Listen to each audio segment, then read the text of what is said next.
পিরোজপুরে জিয়াউর রহমান ফাউন্ডেশনের আয়োজনে সাবেক রাষ্ট্রপতি জিয়াউর রহমানের স্মৃতি বিজড়িত চল্লিশা বাজারের ভাড়ানী খালের পাশে কয়েক শতাধিক নিম গাছ রোপণ করা হয়েছে। শুক্রবার সদর উপজেলার টোনা ইউনিয়নের চল্লিশা বাজারে নিম গাছ রোপণ কর্মসূচি অনুষ্ঠানে প্রধান অতিথি হিসেবে ভার্চুয়ালি বক্তব্য রাখেন জিয়াউর রহমান ফাউন্ডেশনের নির্বাহী পরিচালক অধ্যাপক ফরহাদ হালিম ডোনার।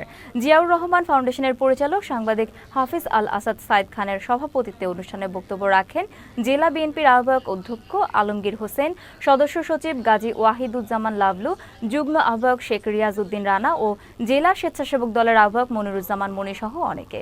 সাধারণ মানুষের যাতে ভালো কিছু হয়, রাজনীতির বাইরে গিয়েও যে মানুষের জন্য কিছু করা যায় সেই আদর্শকে ধারণ করে জিয়াউর রহমান ফাউন্ডেশন কাজ করে।